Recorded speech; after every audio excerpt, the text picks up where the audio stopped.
Aloha! I'm Eric Anderson, pastor of Church of the Holy Cross, United Church of Christ in Hilo, Hawaii. And here's what I'm thinking. I'm thinking about the 28th chapter of Jeremiah.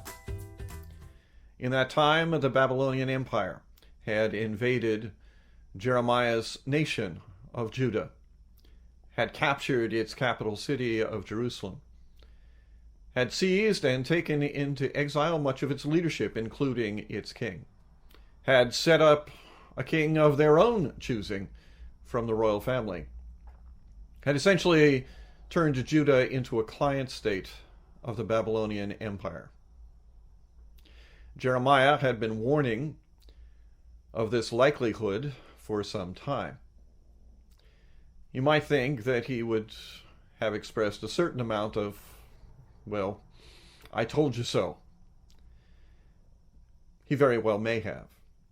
But in this section, what we hear is the response of other prophets to this disaster.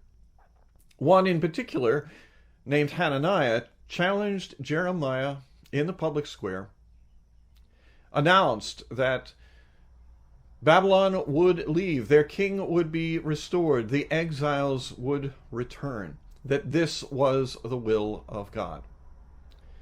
Jeremiah's response is to say, well, if this happens, then we will know who the prophet is. But if it does not happen, well, then we will also know who the prophet is.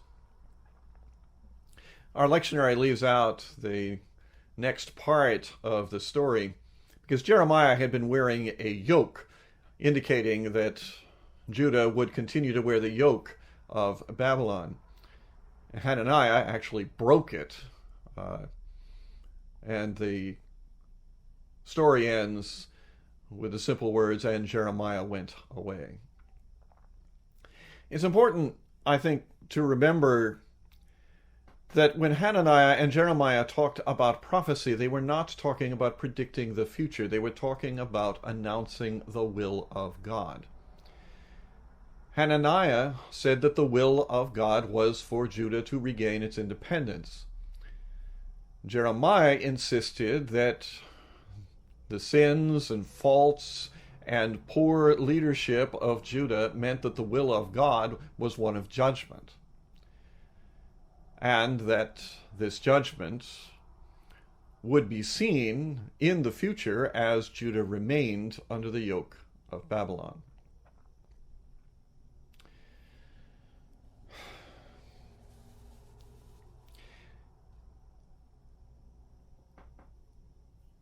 It is so critical that we do understand the will of God.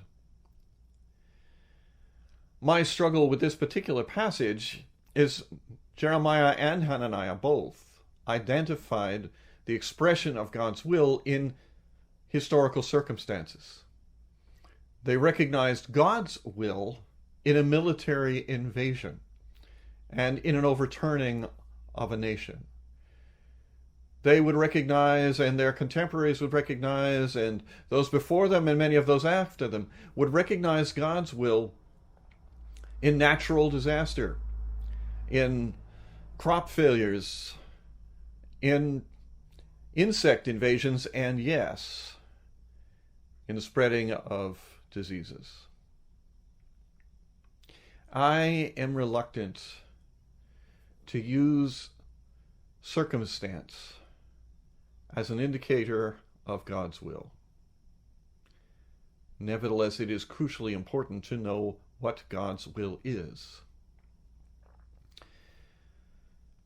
I rarely try to correct an older text with a newer one. But in this case, I think Jesus in Matthew 10 has some pretty good clues for us to recognize the will of God when we see it. He said that those who receive a prophet as a prophet receive a prophet's reward. Those who give a cup of water to someone who is a disciple, they receive a disciple's reward. That is, that the will of God is not just simply to treat one another charitably, but to treat one another seriously, to recognize in each other the possibility of God speaking through them. God is still speaking, as the phrase goes in the United Church of Christ. The will of God, I think, is to be always attentive for that voice that comes, hopefully through persons like me who've been called into leadership in religious community. But it also comes in medical folks who are laboring to care for the sick. It also comes in those who build roads to connect communities one with another. The will of God speaks in the farmer's fields, where the sprouts of grain, or of guava trees, or of anthuriums are making their way through the soil. So keep looking for the will of God. Try not to look for it with a self-interested prophecy, as did Hananiah. Look for the will of God in those who share a cup of water with another soul. That's what I'm thinking. I'm curious to hear what you're thinking. Send me an email or leave me your thoughts in the comment section below. I'd love to hear from you.